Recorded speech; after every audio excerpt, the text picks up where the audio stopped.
Welcome, everybody, to Broadcast Team Alpha, where we bring you cutting-edge conversation while exploring the quantum possibilities. And tonight, we are going to do it again, thinking way out of the box. I mean, and most of you who are here with us, we don't really even have a box anymore, right? We went from 3D to 4D, hanging around the 5D box, so there really isn't a box anymore. So before Augie tells you about our amazing guest, really amazing, I just want to thank you guys for being with us. Thank you for joining us every Tuesday. Thank you for the super chats and the love that you send us. Thank you for telling your friends and your family. Well, maybe your friends, right? You can't always tell the family about us, but we just love being here with you, and we're so happy that you're here with us. Augie, will you tell us about our awesome guest? Yes. Yeah, today, tonight, tomorrow, if you're in Australia, we have Eric Hecker with us. And in sorts, Eric is a colleague of ours because he also has a radio talk show, and he's a radio talk show host. So that's going to be good. Now, his radio show, I want to mention that first because we want to get that on the record. And his radio show is, I think it's called Deciphering My Experience. And you can find it on his website, that is deciphering.tv. Every day is a struggle. Yeah. For the most part. Deciphering.tv. And go there and have a look because he's got some really incredible videos and shows that he's put together. And we are going to cover some of the really interesting stuff here. Eric has been to Antarctica. And now I know 3 people that has been to Antarctica. I'm not one of them. But we definitely want to hear some about that because there are some incredible things going on down there. But I'm sorry, we just got to let you hang on that one a little bit because I think we're going to cover that in the tail end of the show and the second half. I know that's not fair to some of you, but I tell you, it's going to be worth waiting for. So we will also discuss the latest developments in disclosure after the executive order came due in June and nothing really happened, but it is happening now because the doors to the stable is open and the horses are on their way out. Mm-hmm. And I'll tell you, there's some new stuff coming out, and we're going to talk about this. So just hang with us, and welcome to the show, Eric. Thank you very much for having me. It's a pleasure to be here. Welcome, Eric. Really good. Yeah, you know, you and me, at least, Eric, we have known each other for a long time, but we just never connected like this before. So this is about time. Yeah, I'm very happy. I've been following your stuff on your channel as well. So yeah, I've been, and we've been communicating, I guess, commenting on things in the same circles for a while. But you're right. This is the first time that we've really connected in this way. So yeah, I'm pretty excited for it. Let's make sure it's not the last one. Oh, absolutely. Absolutely. Aww. Yeah. Where do you think we want to start this journey for the next hour, Eric? Yeah. Well, you were mentioning the disclosure as of late. Yeah. Yes. And I think I agree wholeheartedly with your statement about like the stable door being left open and the horses are running out. I think that's really the disclosure that people are going to get. I don't think they should be sitting around waiting for the government disclosure because it's not disclosure. Everything that's happening right now is not disclosure. The people that have been presented are the same gatekeepers. They've just been handed a new script. They are admittedly disinformation experts by trade. What they're now claiming is, I was lying before, but now I'm telling the truth. Yeah. I mean, that's a hard pill for me to swallow, and I'm not doing it. So I think that there's other sources of information out there that is where the people are going to get the truth from. folks like myself. I mean, I'm one of these horses running out of the gate. I saw that the barn door was left open. I'm on it. I was down at the South Pole Station. I have facts that I've been presenting to people, and I know there's other people out there just like me that have been in peculiar programs, in peculiar situations, in weird spots somewhere on this planet, and they also have testimony and facts to back it up. And these are going to be the links that we can start to connect to, create a chain of truth for everybody instead of this baloney that's been getting dispensed since June. Yeah. That initial document that they presented right after the executive order came due, the initial document, I read pretty much most of it, and there were nothing in it.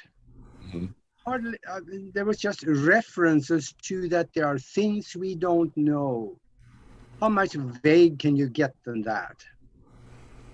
There was a report released, I believe it was in 1953 or 1957. Yeah. There was a UFO report way back in the 1950s that disclosed more than the report of June 21.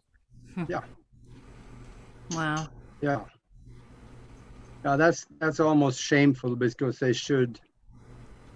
Well, I guess there's no enforcement arm, but they should have released a lot more. Who is in charge of how much gets released? That's a wonderful question. Right? Yeah. So, and that's, it's a joke that nobody can answer that. This is the end result of decades of need to know basis and compartmentalization of information. There's pros and cons to everything, folks. And this is on the cons list, is that now we have no idea who is at the helm of this ship or where we're headed. That's a little scary, right? Now the things are changing a little bit, though. The Navy now is starting to release some pictures and things, and that gets interesting. But there are also other people that hasn't spoken before that is coming out and said, yeah, I saw something too. I'd like to hear from them more than the federal folks. Yeah. Because I think too that knowledge is power. As long as they have the knowledge, we don't have the power. So Correct. That's the way they like it. And I think also that when the government is trying to release a few things now, it's going to encourage the people on the outside of the periphery to them say, well, the government is talking a little bit. I probably should too. And there's going to be a lot more of those people. Now, for the executive order, I think it said release of all UFO information. It didn't say UFO and extraterrestrial information. We're hearing about the flying tin cans, but what about the pilots? What are we hearing about that? Anything? I don't recall hearing anything about the pilots, and it would not surprise me at all to have the government like mince or play with words like that. Yes. To me, the topics are, they're kind of one and the same. And if you're going to, try to disconnect them from each other, it's just doing a disservice to everybody in the conversation. But again, it's not shocking to hear that. Yeah, and then we have, in fact, on my website, I also have some FBI documents that dates back, like you said, right back into the 1950s.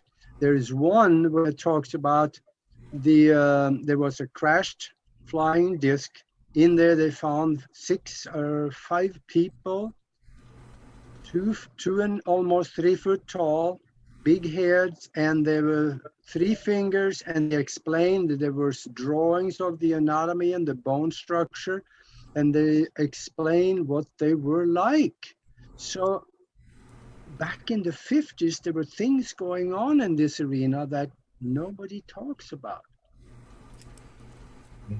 Even decades before that. In the 1800s, there were news reports of things in the sky and other beings. It's going on through all of history. I mean, you could see it in art for centuries ago. Mm-hmm. Mm-hmm. This is part of the big lie. Say that again. I'm sorry. No worries. This is part of the big lie. I mean, we've been deceived on so many levels. Let's just be very logical. Let's just say, for argument's sake, that tomorrow an alien lands. Does that mean alien life just started?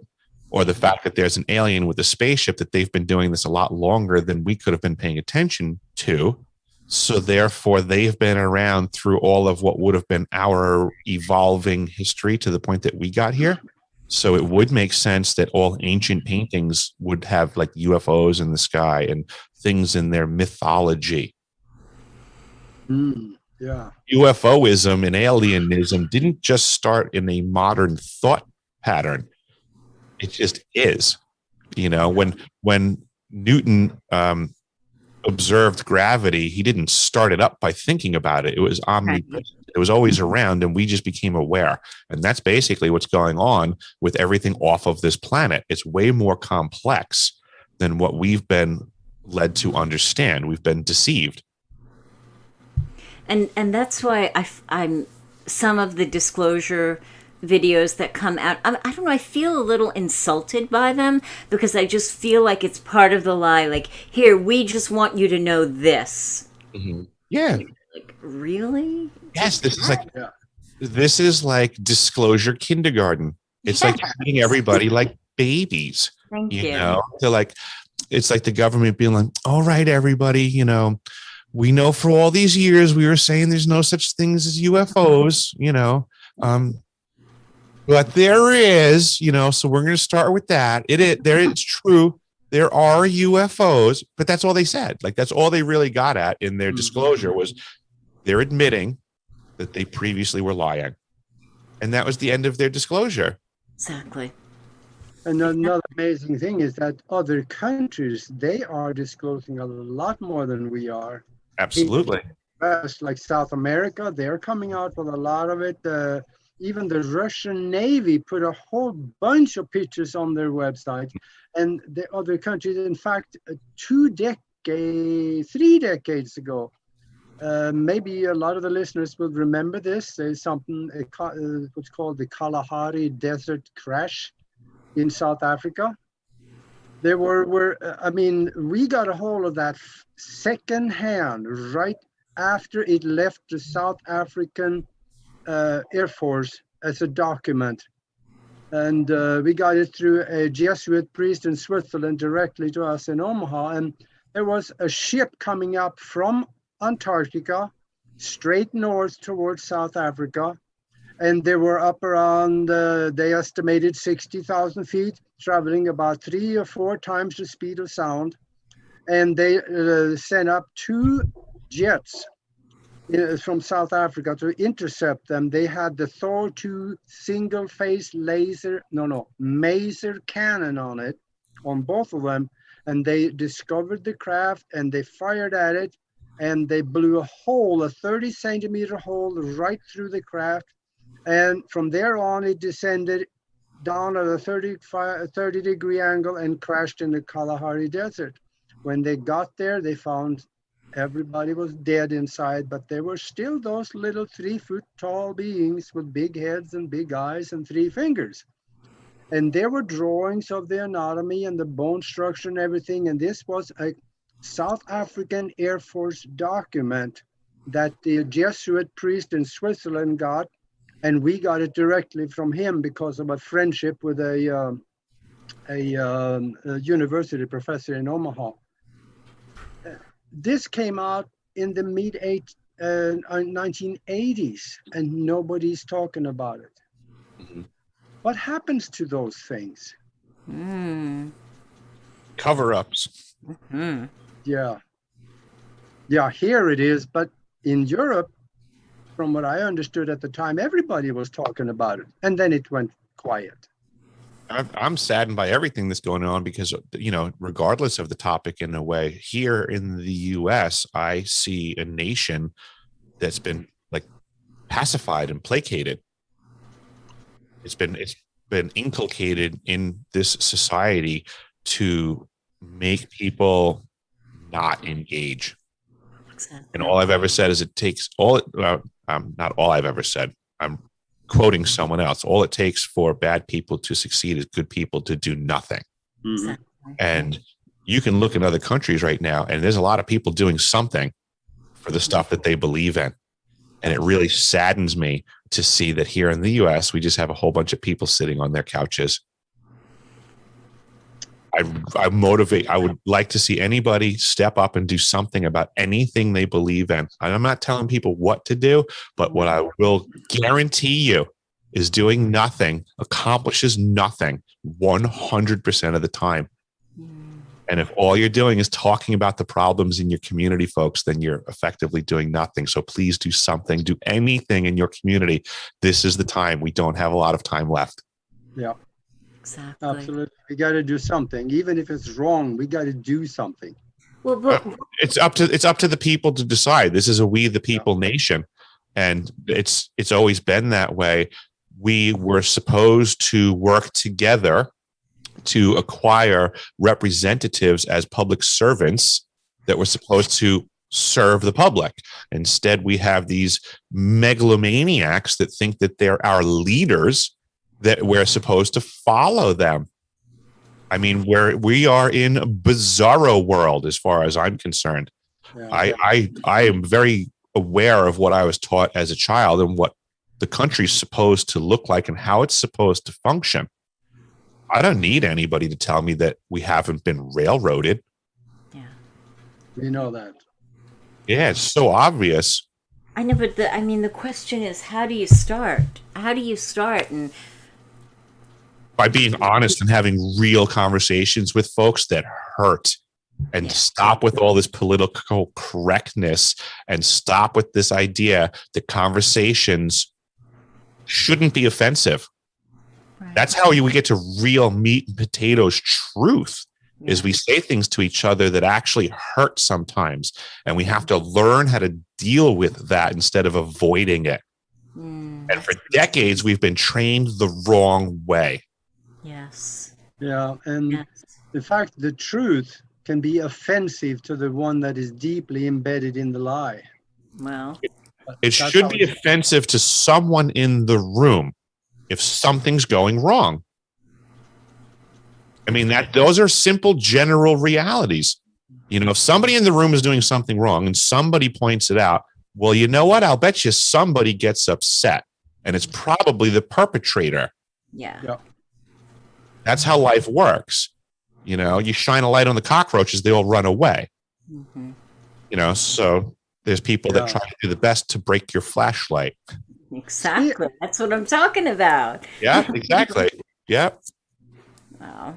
Speaking of that, you know, there's a lot of listeners out there that do have experiences that they could talk about. Speak to those people a little bit. Tell them what can they do to help further and accelerate the process of more knowledge on this subject. Speak to them for a bit. Be bold. We used to teach children to be bold. And I think modern folks need to regain their boldness. If you have an experience and it's your story, nobody can take that away from you. Stand up in your strength and in your power and tell your story and share that with everybody. 80% of your life and 80% of my life are similar. You know, we have cars that we have to maintain, mortgages that have to be paid, meals that have to be manufactured. But 20% of our lives are very individualized and usually odd. And that's why we don't discuss these things that make us odd, that are very personal to us. But by all of us not discussing our 20%, we're doing a disservice to our society because none of this information is getting shared. And this is probably the most important stuff that's very specific to our lives, very personal, and what we're probably most expert in as well. So to withhold these experiences from each other is to the detriment of us as a society, as a group. And we need to stop thinking that we need to fit in a mold, that we need to be homogenous, that everything is the same, that we need to yearn for that. It's all wrong. There's nothing wrong with being different. There's nothing wrong with that. It's just a matter of learning how to respect our differences. It just is what it is. That's life. Tall people can reach things up on a higher shelf and short people can't. That's a reality. I'm tall. That doesn't mean I hate short people. Right.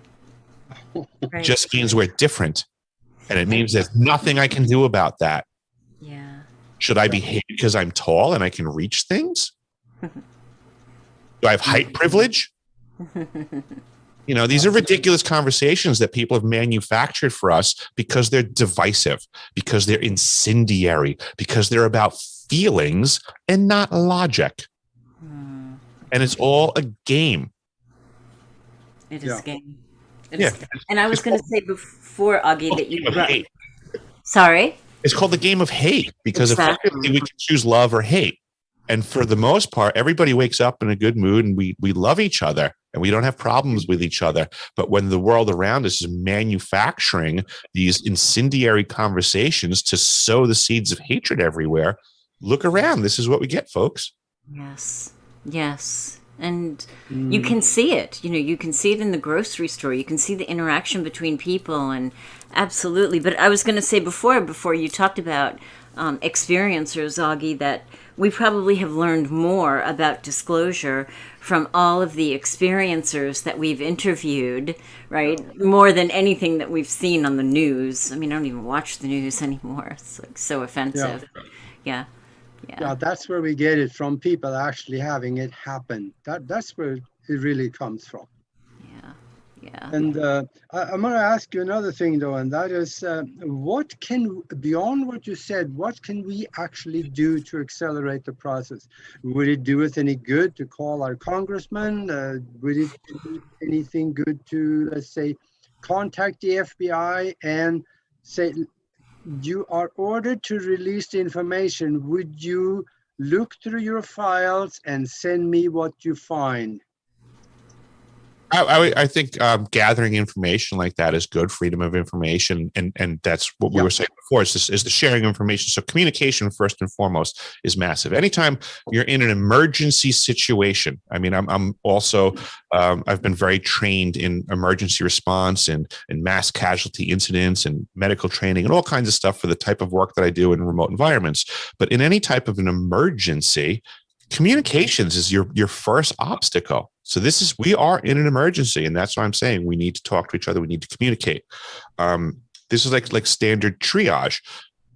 But in regards to what you're saying as a society, what can we do? You want to know what to physically do? This is the easiest thing in the world to answer, because this is the United States of America, and we have floundered from our roots. The answer to the problem is we the people. The answer to we the people is join your local militia. Start one. Understand what that truly means. Become like your founding fathers. Nothing is stopping you from applying all of your rights that you currently possess. Yeah, there's a lot of information flowing among those people also. This is the way of the land. We the people created this country. We the people formed a militia. We the people, having conquered our enemies in militia form, then birthed the child, which was this great nation. Yeah. That's how the paperwork functions in this country. And if at such point in time a tyranny presents itself, we the people, the militia, the parent in the equation, get to spank the child, the government. I know that the militia has been given kind of a bad rap, but look at the Constitution. The Constitution, the writings in the Constitution demands that there is a militia. It's basically the first half of the Second Amendment. People like to focus on the second half, but the first half is, a well-regulated militia being necessary to the security of a free state. Yes. The second half is the right of the people to keep and bear arms shall not be infringed. Everybody argues about the second half. I want them to focus on the first half. Yeah. A well-regulated militia being necessary to the security of a free state. For many decades, people have been misinformed as to the value and function of the militiamen. Wow. Wow. Yeah. The veterans know the truth. All of the veterans in this country know the value of militia. Exactly. All of the veterans in this country who have been to foreign lands and have fought, they understand the value of the local militia. Yeah. Another thing we just mentioned, and that is the Freedom of Information Act. I know that thing works. I have, in fact, maybe 2 or 3 decades ago, I wrote to the FBI to get my file. I knew they had one on me because I was controversial even back then. And I got something. Wow. But it was a lot of black stripes all the way through what they had. And I wasn't able to get beyond that. Nice. But also I went and wrote to NASA under the Freedom of Information Act. And I got NASA prints of pyramids on the moon, people walking on the moon without a spacesuit. I have the prints. So I tell you, folks, the Freedom of Information Act works. Write to the FBI and say, you were ordered to release the information on UFOs. I request under the Freedom of Information Act that you send it to me. Anything over 100 free pages, we are entitled to 100 free pages. Usually it's kind of common practice. Beyond that, they might charge you $0.25 for each page. But screw it, take it. Whenever they send it, it's good stuff in there. Wow. I didn't know you could do that. Yeah. Hey, and by the way, when you get it, let us know. Right? Contact Eric and myself because I might try that. I'm going to try it. That's awesome. Oh gosh.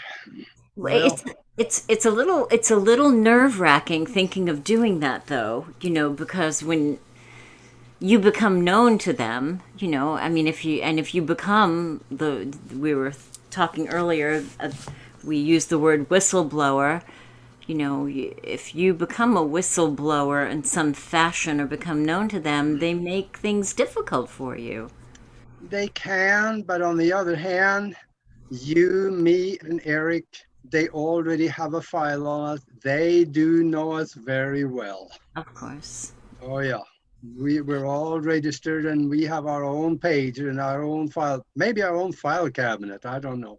Wow. I'm sure they have a bunch on me. I know at the very least in 1994, I was being investigated by the NSA for my role in the Submarine Service. And at that point in time, they told me that they'd be keeping tabs on me forever, no matter what. I mean, and that was back then. Yeah. Wow. Keeping tabs. Yeah, Have you ever noticed them? Have you been? Oh, absolutely. I have noticed. It's hilarious, actually. Yeah.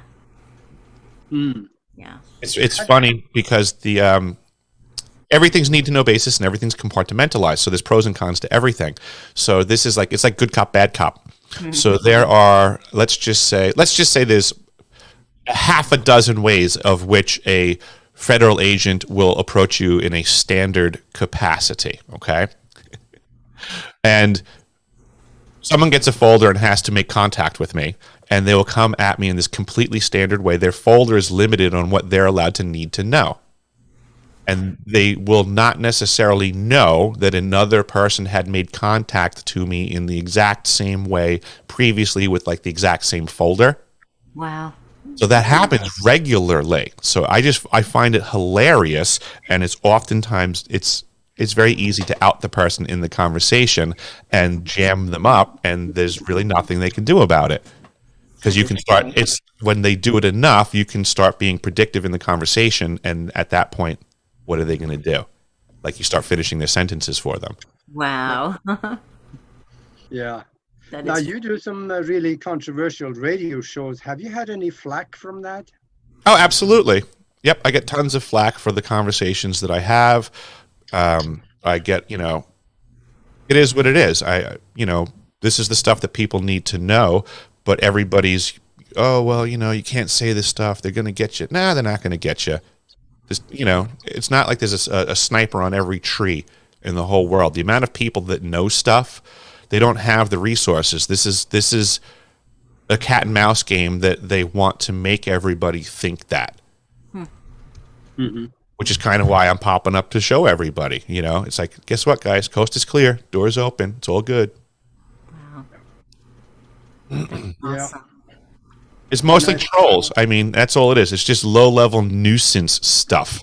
From what I've learned doing militia work, is there's basically any time the federal agencies want to mess with you, they send what they call moles, provocateurs, and dissipators. Dissipators are in volume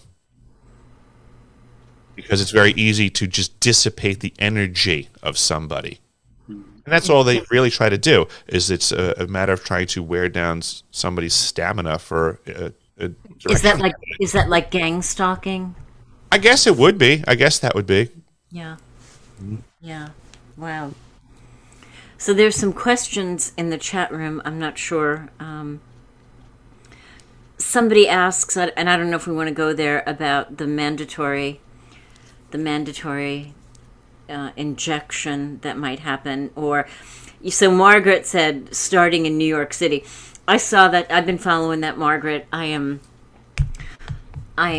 hair was on fire, watching that stuff today. Yeah. I saw a wonderful post somebody put up today that I think just frames it perfectly. In light of the new information coming out that you just mentioned, how about we stop referring to people as conspiracy theorists and we now call them prophets? Oh, I love that. Yeah. Right? I love that. There's no such thing as conspiracy theorists anymore.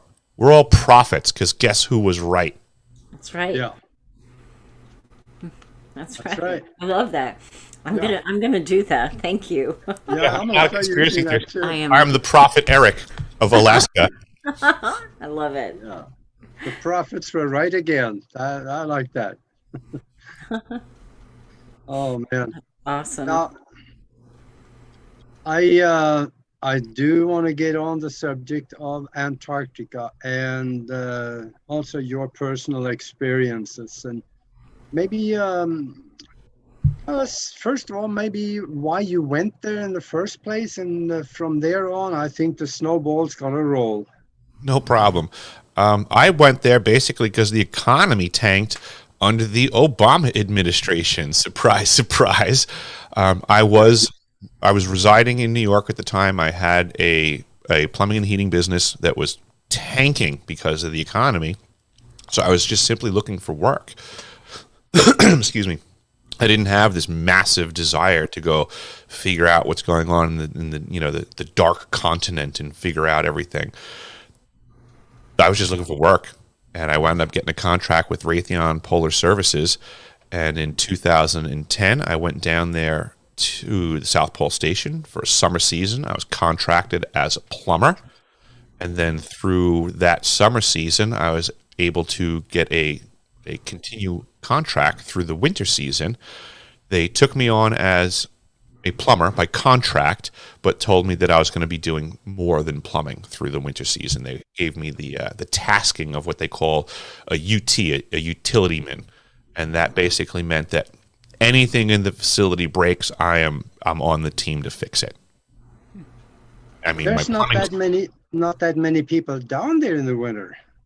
For my winter season, we had a total of 49. Ah, wow.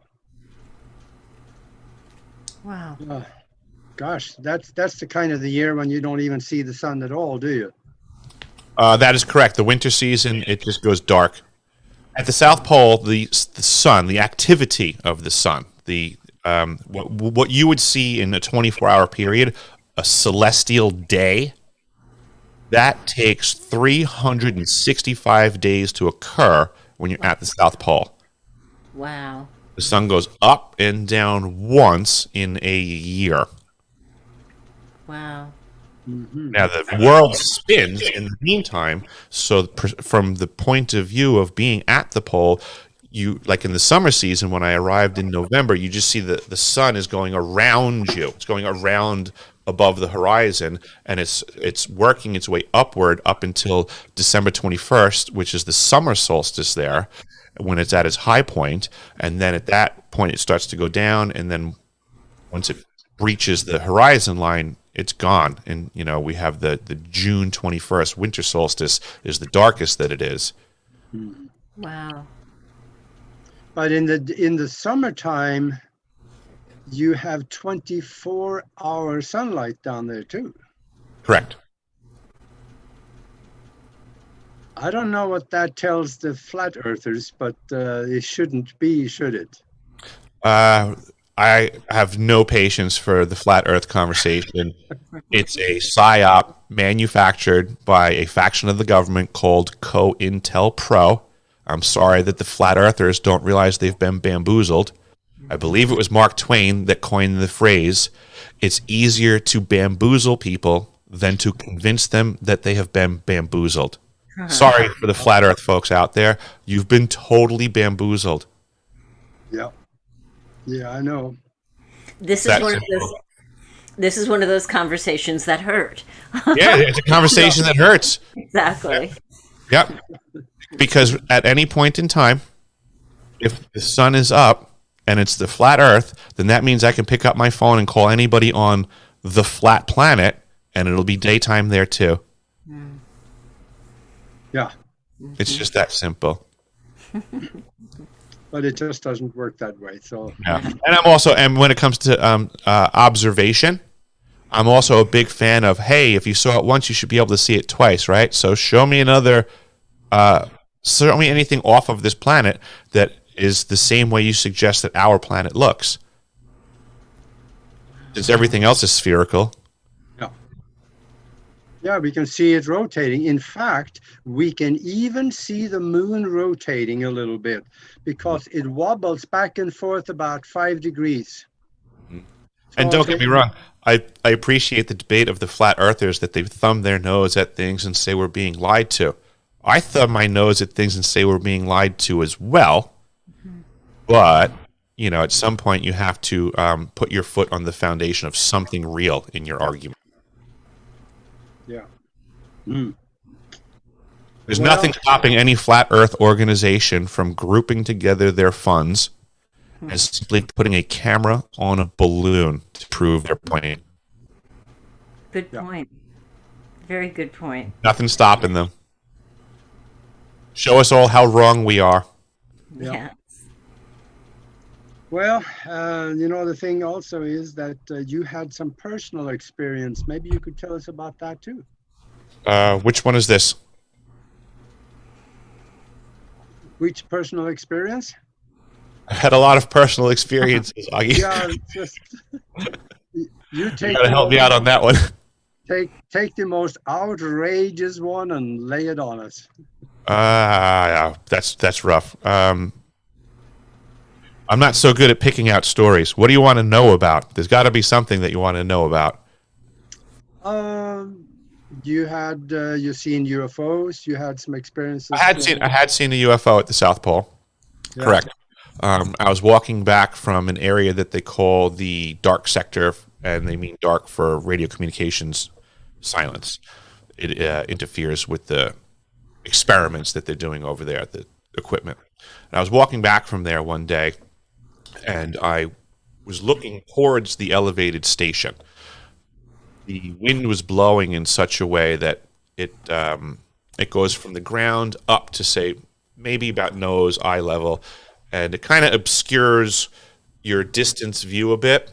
And I was trying to tilt my head up a couple of degrees just to kind of look over the blowing snow because it'll be clear above that. And I wanted to see if I could see the roof of the elevated station in the distance.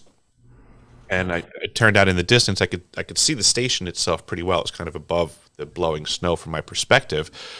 But almost instantaneously when I had looked up, I was shocked to see that there was a massive fireball that was ripping across from Grid North, which would be the front of the elevated station, and was shooting towards Grid South, the rear of the station and summer camp. But it was massive. It was moving really fast. And the view, the perspective view from all the way to my left to all the way to my right, which is horizon line to horizon line at the South Pole, is a massive distance for this thing to travel across.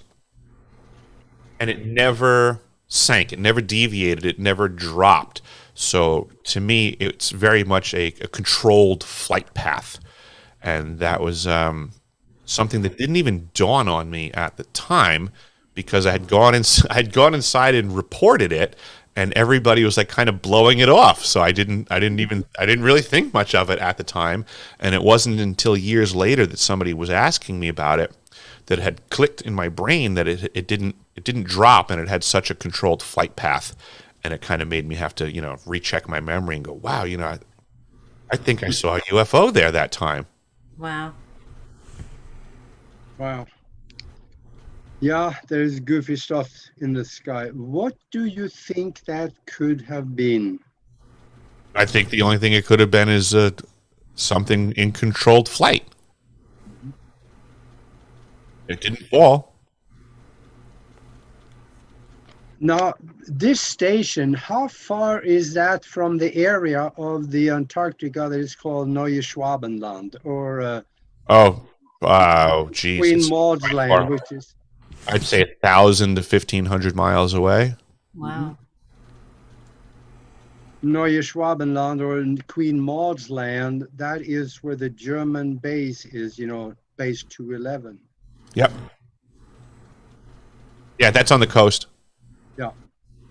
And that coast is much further away from the pole than the U.S. side, so to say, where McMurdo's about, I think it's about 900 to 950 miles away from pole. Yeah. Now that, did you ever talk to anybody else down there that were there at the time with you? Did you have any philosophical conversations about possibly UFOs or an alien bases down there, or maybe the German base 11 or anything? Well, I would say at the time my brain wasn't really where it is right now. So yes, we did have conversations, but they were more jovial. Like, we knew of like the stories, but it wasn't like we were like truly investigating. I mean, we totally joked around. The amount of Germans speaking German in the summer season at the facility, like we knew the stories of the Nazi bases back in the day. We had heard about them. We weren't like adherents. We just knew they were rumors. But it was fun to joke around because all of the Germans around, and we would say, like, it's polite that at least they it was in regards to, how we would say that the Germans won the war and, all that stuff. So we would joke around and we'd say, at least it's polite that all the Germans aren't wearing their uniforms here. Yeah. And I would tease some of the German scientists that we all got along great, and I'm sorry, but Europeans have a great sense of humor. So I assure you, I wasn't offending anybody in these conversations. They were laughing, but I would show up like in the chow hall, and my friends, the German scientists and stuff, would be sitting there talking in German, and I would walk by and I would say, you know what? I said, I don't care what you guys say. Whenever you guys are talking like that, it still sounds like you're trying to take over the world again. That's so great. Yeah, and they would laugh, and they would say, "We are." Yeah, and the next thing you should say, "You did." Yeah. Oh. Wow. Yeah, you never know. Mm-hmm. Like I said, my brain wasn't where it was then and now, so you never know. Yeah, well, they did take over the United States, so they're well on their way. Oh, yeah, well, we got everybody just doing what they're told, listening to what the television tells them nowadays, because that's always led to good stuff. Mm-hmm. Yeah, absolutely. What do you know about the American portion of Operation Deep Freeze? Oh, a bunch. I recently had some conversations with John Warner IV, and he is the son of Senator John Warner, who passed away just a couple of months ago. But prior to passing away, he was the Secretary of the Navy at one point and had divulged that during his time as Secretary of the Navy, Operation Deep Freeze had submarines down in Antarctica, and they were using steam bores to make tunnels to make secret bases. And then when John inquired to his father what the function was for these submarine bases, he was told space operations. So these are some of the dots that I'm trying to connect for everybody, let people know that we're getting confirmation, we're getting facts on these from the real people, from the folks that were in these high positions. It is happening, but this is not the government telling you. This is me telling you. This is someone's son telling you. You know, this isn't Lou Elizondo. This isn't disinformation, you know, one day and I'm your buddy the next day. It doesn't work like that. It's not how the real world works. I wish I was allowed to have the U.S. government give me a UFO video and I could then copyright it and run it around to the news channels and charge for it. How come I can't do that? No. It's amazing that other people get that privilege. I wonder what arrangements occur to make that happen. That's a good question. Yeah. Wow. Can you get one of the videos? Wouldn't you like one of those? I'd love to have one of those videos. Yeah, how do you get one of those as a citizen? You know, because he's just claiming that he doesn't work for the government. He got a hold of a video and then released it with a copyright. That's amazing. Yeah. Almost as amazing as all the other billionaires that we see releasing technologies to the world as if they invented it, but it turns out the military had been using it for decades beforehand. So wouldn't that mean that we, the American people, invested in it, created it, but then how did the billionaires get to lay claim to the technology? Who handed it to them? How did those deals happen? Well, I have to recite George Carlin on that one. He said, there is this club, big club, and we're not in it. Exactly. That's the best answer, Augie. That's the answer. Yep. There's a big, giant effing club, and you're not in it. That's right. Yeah, George Carlin was a genius. Yes. Yeah, I miss that guy. He was funnier than several things I know. George Carlin and Bill Hicks were two of the funniest geniuses out there that could put the world in its place. Yeah. Yep. Yeah, and think about Admiral Byrd also, because it's come out. He went down to Antarctica on the area of the Neue Schwabenland, and he was trying to take out base 211 with the Germans in it. And that really didn't work for him at all, because I've seen some of the videos taken on one of their ships when they see those flying discs flying by and they're shooting at them. And they sank one of the ships, and quite a few sailors died, and he was limping home. Yep, they got decimated. Yeah, and then it all got classified. But certainly something went on there. There's a gentleman that I've been tracking through that situation and the decades afterwards, by the name of Lloyd Berkner. A lot of folks know him because he's on the Majestic 12 list. He's one of the original MJ-12 folks, Lloyd Berkner. But they don't know his history. Lloyd Berkner was with the Byrd expeditions back in the day. So he was down in Antarctica for whatever the initial discoveries were. And then he came back and became part of Majestic 12. And then he got involved with Brookhaven National Labs and all of the folks from Operation Paperclip and all of the nefarious activities that were going on the east end of Long Island. Which, lest we forget, is where Nikola Tesla's Wardenclyffe facility was. Yes. So I believe it was Nikola Tesla that said that there are many places on the planet that are better for studying energy than others. He deemed that location on the north shore of Long Island as very important for the study of energy. Apparently, nobody's ever argued with him because that's where Brookhaven National Labs slammed their new facility. There's a lot going on there. I often say all roads lead to Brookhaven National Labs, and I suggest everybody does due diligence to research what's really going on there. Really? It's a very special place. Oh, yeah. There's a very interesting old UFO report from Brookhaven National Labs, I should say. On Long Island, there was a report that made it to press, and it's a hard one for them to completely cover up, and you can still find remnants of it. But there was a UFO that crashed in one of the town parks on Long Island, and the reason they can't cover it up is because there's still a record that for whatever reason, they dispatched the Brookhaven National Labs Fire Department off property to this event. Wow. And to this day, they're still trying to brush it underneath and say that it means nothing, but it's the only time they ever did that. Wow.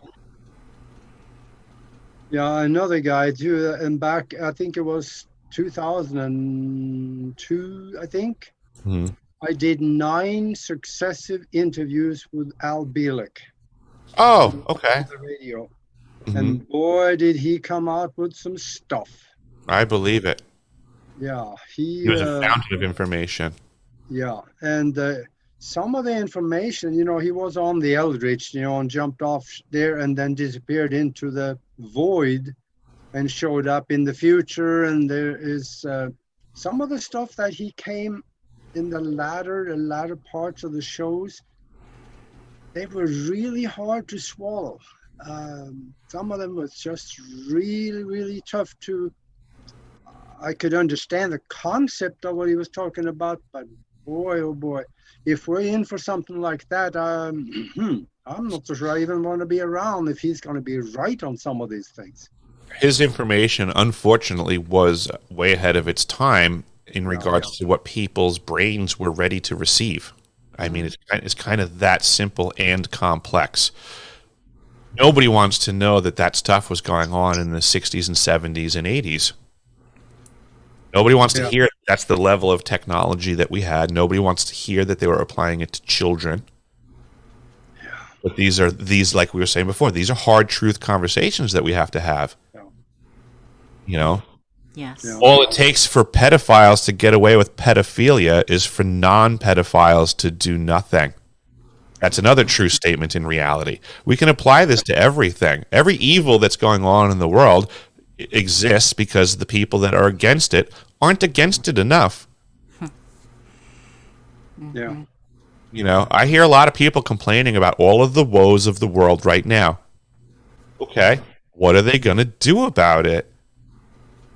It's an individual answer. I can't answer that for anybody because I don't have their problems. But what I do suggest is people start doing more and complaining less.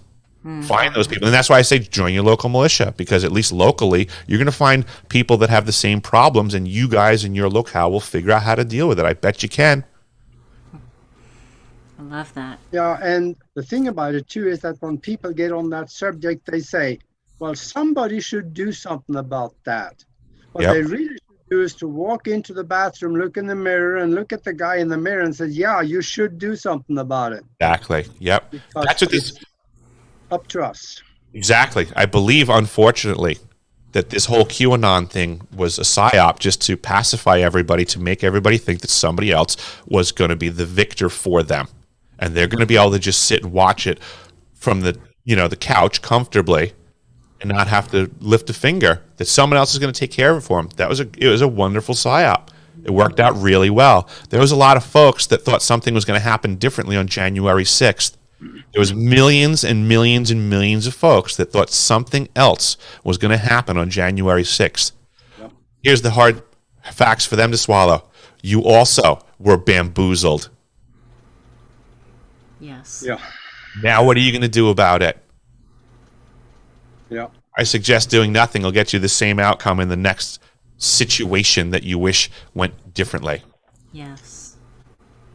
Yeah, and we always keep hearing, trust the plan. Oh my goodness. Trust nothing. Trust but verify. That's always, I'm in a tradesman's world. So like when I got to shut off the electricity because I have to work on equipment, I need to make sure that it's de-energized. We have the term trust but verify. If somebody tells me that they de-energized it, I don't care who you are. I will go verify that. Mm-hmm. You can make mistakes. I trust you, but I'm going to verify it. It's not because I hate you. I don't have any problem with you. I also respect... Augie could be having a bad day. He might have looked at the wrong circuit breaker. You know, that's right. If I did, I might have a bad day, and I might hit the wrong circuit breaker. So Augie should also check my work, and this is how we keep each other alive. That's good. That's You know, right. and Because this is the all way you the have- world is.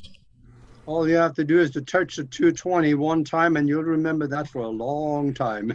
Exactly. So we shouldn't have to trust things anymore. We should be verifying things. There's way too much wrong with everything going on in the world around us right now because too many folks have trusted what people said without verifying.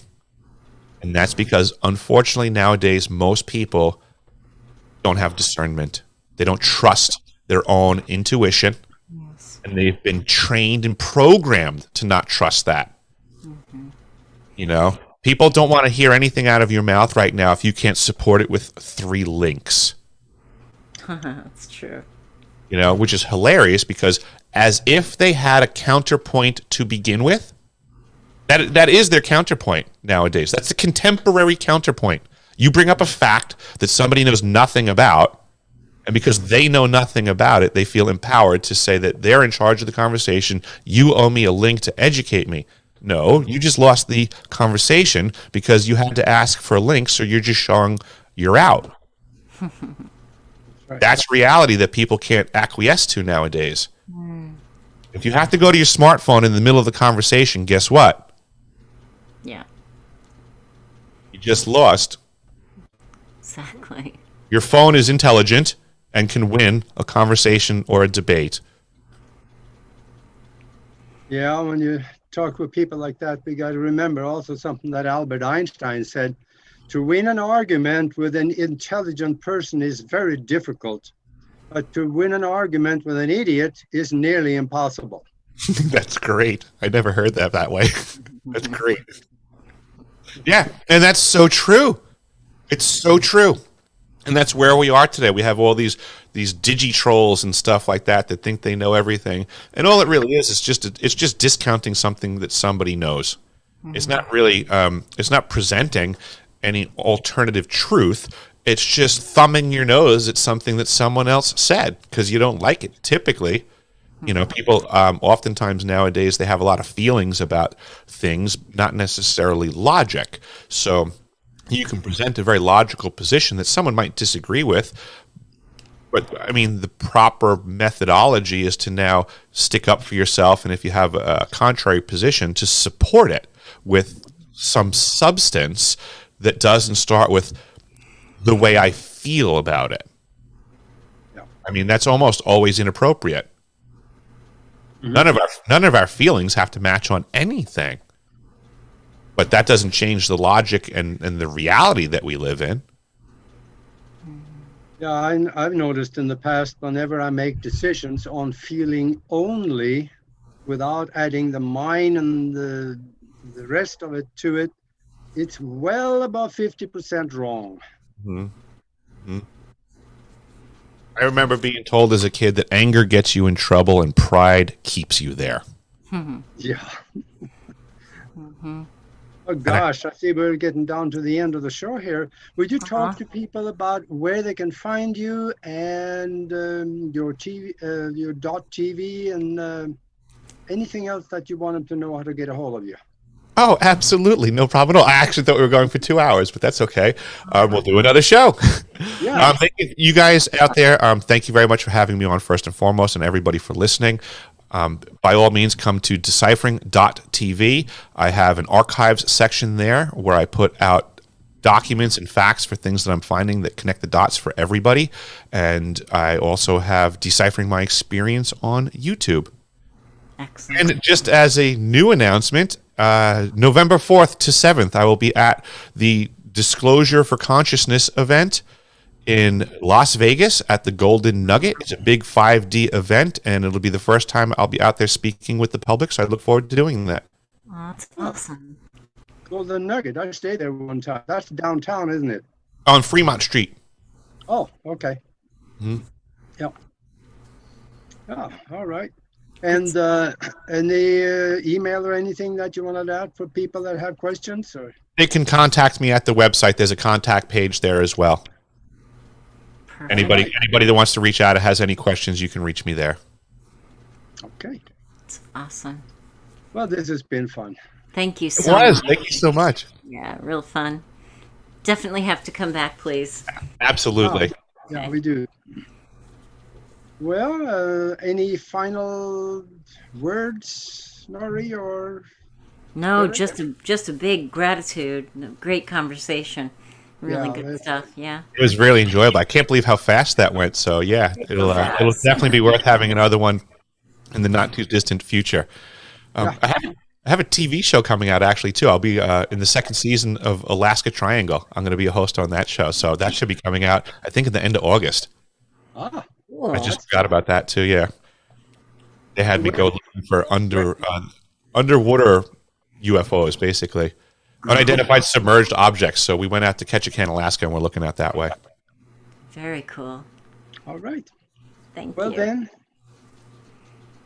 thank you for being with us, and we'll see you next time. Yep. Thank you very much. Thanks, guys, for being with us. The chat room was lively as usual. So thanks, everybody. We'll see you next week. Thanks, Augie. Take care. Thanks, Eric. Bye.